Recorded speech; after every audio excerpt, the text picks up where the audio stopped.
नमस्कार, आप देख रहे हैं IBC 24। मैं हूं आप सभी के साथ रचना नितेश और छत्तीसगढ़ की खबरों को लेकर इस बुलेटिन में आपका स्वागत है। छत्तीसगढ़ प्रदेश कांग्रेस कार्यकारिणी और कांग्रेस जिला अध्यक्षों की बैठक में केंद्र सरकार के कृषि सुधार कानून के विरोध को लेकर रणनीति तैयार की गई है। PCC प्रभारी PL पुनिया ने बताया कि 24 सितंबर को CM भूपेश बघेल इस पर बात करेंगे। वहीं 29 को कांग्रेस नेता राष्ट्रपति के नाम ज्ञापन राज्यपाल को सौंपेंगे। पुनिया ने बताया कि 10 अक्टूबर को रायपुर में किसान सम्मेलन आयोजित किया जाएगा और 2 अक्टूबर से 31 अक्टूबर के बीच घर घर जाकर कांग्रेस नेता हस्ताक्षर अभियान चलाएंगे। बैठक में मुख्यमंत्री भूपेश बघेल ने कहा कि मोदी सरकार किसान बिल लाकर केंद्र राज्य संबंध और संघीय व्यवस्था पर हमला कर रही है। CM ने आरोप लगाया कि आवश्यक वस्तु अधिनियम को खत्म कर जमाखोरी बढ़ाने की छूट दी जा रही है। कांग्रेस के इन कार्यक्रमों पर भाजपा के प्रदेश अध्यक्ष धर्मलाल कौशिक ने कहा कि छत्तीसगढ़ सरकार का काम राज्य के हितों का ध्यान देना है और इसकी वजह वो केंद्र की आलोचना करने, पत्र लिखने और प्रदर्शन करने में लगी हुई है। कौशिक ने कहा कि केंद्र सरकार कृषि सुधार कानून लाकर किसानों के हित में काम कर रही है, जबकि कांग्रेस भ्रम फैलाने में जुटी हुई है।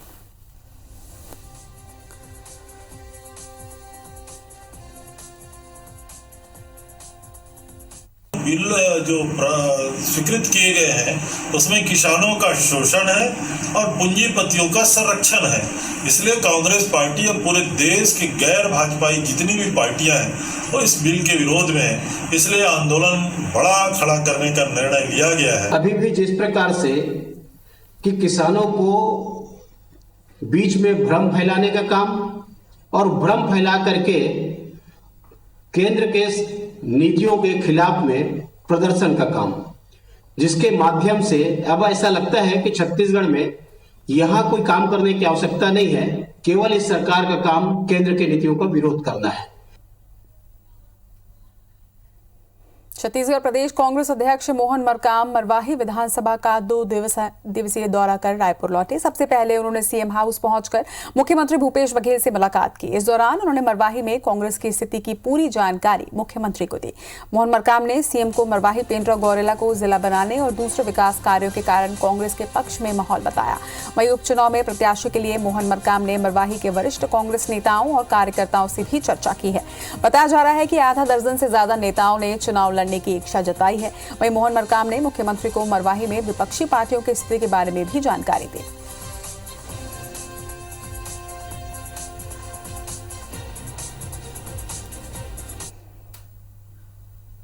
छत्तीसगढ़ में बढ़ रहे कोरोना संक्रमण के बीच प्रदेश के करीब 13,000 स्वास्थ्य कर्मचारी आंदोलन कर रहे हैं। साथ ही कई जिलों के हजारों कर्मचारियों ने सामूहिक इस्तीफा दे दिया है। राष्ट्रीय स्वास्थ्य मिशन, छत्तीसगढ़ राज्य एड्स नियंत्रण सोसाइटी और एकम फाउंडेशन के तहत काम कर रहे ये कर्मचारी नियमितीकरण की मांग कर रहे हैं। NHM कर्मचारियों की मांग को लेकर कांग्रेस के कई विधायकों ने मुख्यमंत्री भूपेश बघेल को एक चिट्ठी लिखी है। उन्होंने एक सूत्रीय मांग का निराकरण करने की मांग रखी है। इससे पहले भाजपा और जनता कांग्रेस छत्तीसगढ़ भी संविदा कर्मचारियों को नियमित करने की मांग कर चुकी है। रायपुर में संविदा स्वास्थ्य कर्मियों के हड़ताल को अनियमित कर्मचारी महासंघ, शालेय शिक्षक संघ और संयुक्त शिक्षक संघ का भी समर्थन मिल चुका है। स्वास्थ्य कर्मियों की हड़ताल और इस्तीफे का असर अब स्वास्थ्य व्यवस्थाओं और कोरोना जांच पर भी पड़ रहा है। पहले की तुलना में सैंपल कलेक्शन 35 से 40% कम हुआ है। जहां हर रोज औसतन 18,000 जांच हो रही थी, वहीं पिछले 2 दिनों से 12,000 ही जांच का औसत पहुंच गया है। इसकी भरपाई करने बिलासपुर में आयुर्वेद चिकित्सकों और स्टाफ नर्स की मदद ली जा रही है। वहीं कोरिया में कलेक्टर ने 29 हड़ताली NHM कर्मचारियों का इस्तीफा मंजूर कर लिया है। धमतरी में 303 NHM कर्मचारियों ने हड़ताल खत्म करते हुए CMHO को ज्वाइनिंग दी है। स्वास्थ्य विभाग की सबसे ज्यादा अहमियत है, उसकी सबसे ज्यादा आवश्यकता है, तो क्या हम लोग अपनी इस छोटी सी मांग के लिए शासन के समक्ष नहीं जा सकते? और हमने अपना पूरा 100% दिया है, 100% नहीं 200% दिया इन 7 महीनों में। अगर हम 200% नहीं देते तो क्या शासन हमको अभी 15 अगस्त और अन्य अवसरों पर क्या हमको कोरोना योद्धा के तौर पर प्रशस्ति पत्र देती? बाकी हम शासन प्रशासन को भी अवगत करा चुके हैं कि हम जनहित में उनके लिए जो अपनी सुविधाएं हैं हम देंगे। सामूहिक रूप से हम लोग जिले से 212 लोग एक साथ हड़ताल में आए हैं और 190 लोगों ने अभी सामूहिक इस्तीफा दिया है। यहाँ धरना प्रदर्शन के लिए तैयार रहेंगे। रायपुर, अंबिकापुर और बेमेतरा में 21 से लॉकडाउन जारी है। वहीं बिलासपुर, बलौदाबाजार और जशपुर में 21 से लॉकडाउन है। सूरजपुर, धमतरी और बालोद में 21 से लॉकडाउन है। तो लॉकडाउन कब, किस अवधि में, कहां है, ये आपको बता रहे हैं। रायपुर, अंबिकापुर और बेमेतरा में तो 21 से लॉकडाउन लागू हो चुका है, जो कि काफी सख्त लॉकडाउन है। कहा जा रहा है कि अब तक का सबसे सख्त लॉकडाउन है, जो कि रायपुर, अंबिकापुर और बेमेतरा में इस वक्त जारी है।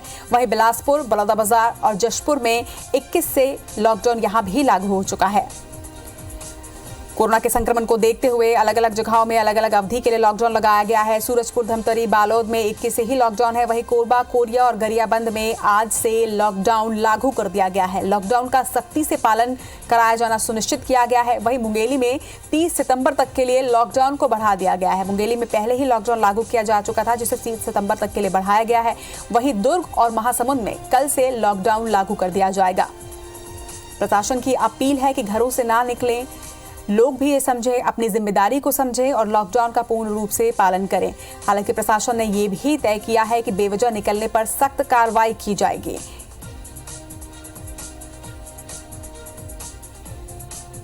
तो रायपुर में 21 सितंबर की रात 9 बजे से लॉकडाउन लागू हो चुका है, जो कि 28 सितंबर तक के लिए है। सख्त लॉकडाउन है ये। वहीं 21 सितंबर से 28 सितंबर तक के अंबिकापुर में भी लॉकडाउन लागू किया गया है। इस बार बेहद सख्त लॉकडाउन, क्योंकि कोरोना की चेन को तोड़ना है तो हम सभी को अपनी जिम्मेदारी निभानी होगी। वहीं बेमेतरा में 21 सितंबर रात 9 बजे से ही लॉकडाउन लागू कर दिया गया है, जो कि 28 सितंबर तक के लिए है।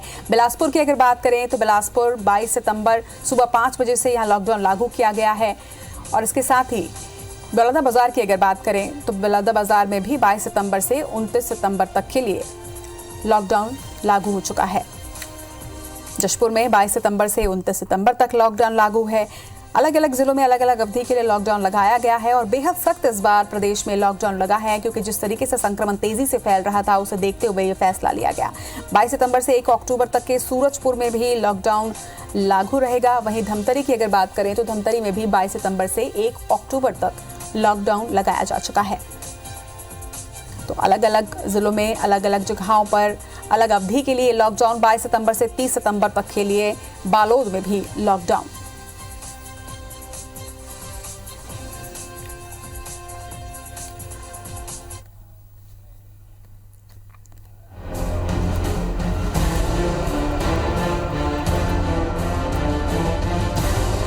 रायपुर के तेलीबांदा तालाब के सामने चेक पॉइंट पर लॉकडाउन में आने जाने वालों पर नजर रखी जा रही है।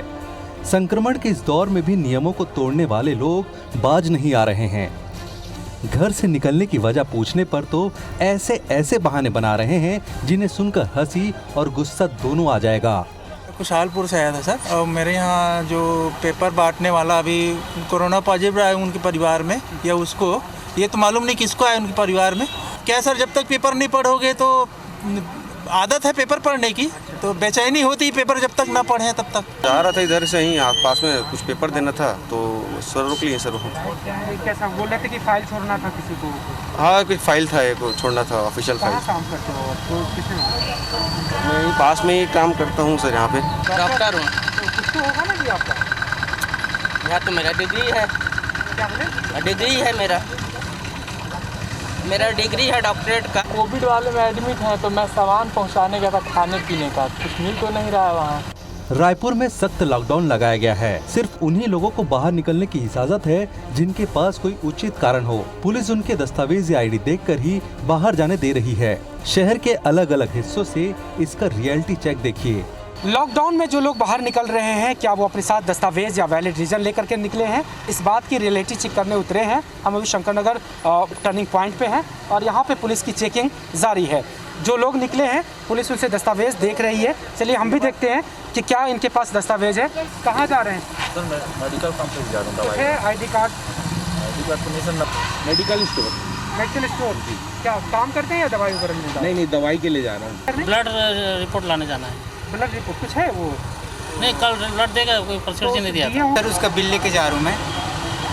नहीं तो बिल लेकर के जा रहे मतलब क्या काम क्या है वहाँ पे? सर अभी जो सर्जरी हुआ सर, तो सर्जरी में इम्प्लांट इंस्ट्रूमेंट में रहा है वहाँ, तो उसी सामान को लाने के लिए जा रहा हूँ। देखते हैं इनका। जी आप कहाँ जा रहे हैं? सर घर जा रहा हूँ मैं तो। घर? हाँ। कहाँ से आ रहे हैं? हॉस्पिटल से। दिखाइए हॉस्पिटल का कागज लिख लो। डॉक्टर को दिखाने गया था।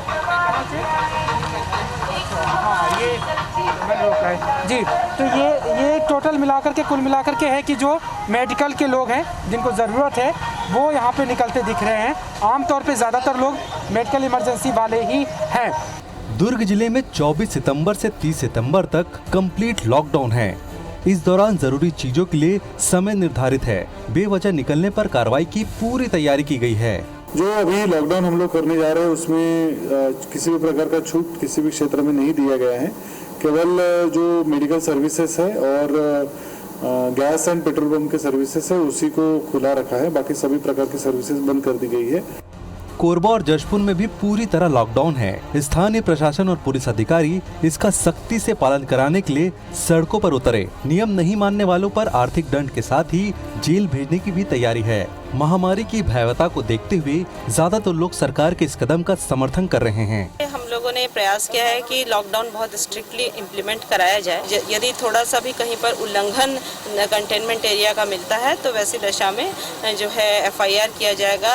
ये हम लोगों ने सभी को निर्देशित किया है एवं रेगुलरली नगर निगम की टीम, पुलिस की टीम, प्रशासन की टीम लगी हुई है। लॉकडाउन में पूरी कड़ाई करने का मिला है, इसलिए हमने इस जिले के बॉर्डर में 2 बैरियर लगाए हुए हैं। अभी तक तो लोगों से सहयोग मिल रहा है। सारी दुकानें बंद हैं, मार्केट बंद है और बार बार जो हिदायत दी जा रही है कि अनावश्यक ना घूमें, अन्यथा उनकी गाड़ी जब्त कर ली जाएगी। महामारी की रोकथाम के लिए सरकार ने पूरी सख्ती के साथ लॉकडाउन का फैसला किया है। लोगों ने भी इसका पूरा समर्थन किया। उम्मीद है कि इस लॉकडाउन से महामारी की बढ़ती रफ्तार पर काबू पाया जा सके। Bureau report IBC 24। बिलासपुर के सिम्स मेडिकल कॉलेज और अस्पताल में व्याप्त अव्यवस्थाओं, डॉक्टर और चिकित्सा शिक्षकों की कमी को लेकर दायर जनहित याचिका पर हाईकोर्ट ने सुनवाई की है। हाईकोर्ट की डिवीजन बेंच ने सिम्स और राज्य शासन को नोटिस जारी कर 4 हफ्ते में जवाब तलब किया। याचिका में कहा गया है कि सिम्स अस्पताल में इलाज के लिए आए मरीजों और मेडिकल छात्रों को असुविधाओं का सामना करना पड़ रहा है। जानकारी के मुताबिक ज्यादातर विभागों में चिकित्सा शिक्षकों की कमी है। कई विभागों में तो टीचर हैं भी नहीं। इतना ही नहीं, सिम्स में कोरोना का ही इलाज किया जा रहा है। बाकी बीमारियों के लिए OPD बंद कर दी गई है, जिससे आम मरीजों को काफी परेशानियां हो रही हैं।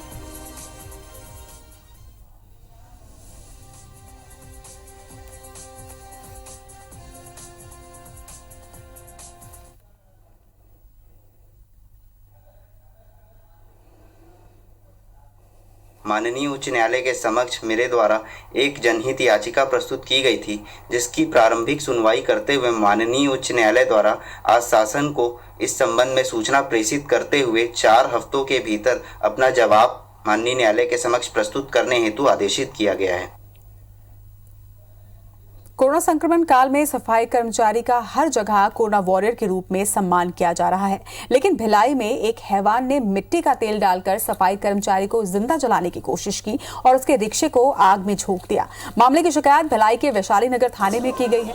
दरअसल सफाई कामगार हीरालाल वर्मा वैशाली नगर वार्ड नंबर 15 के EWS कॉलोनी में रिक्शा लेकर सफाई करने के लिए पहुंचा था, जहां रहने वाले संजय गोविंद ने खुले में ही कचरा रखा हुआ था और इस बात को लेकर उनके बीच विवाद हुआ, जिसके बाद संजय गोविंदानी ने सफाई कामगार पर मिट्टी तेल उड़ेलकर उसे जिंदा जलाने की कोशिश की। इसके बाद भी आरोपी नहीं रुका और उसने रिक्शे को क्षतिग्रस्त करते हुए उस पर मिट्टी का तेल डालकर आग लगा दिया। मामले की शिकायत वैशाली नगर थाने में की गई है।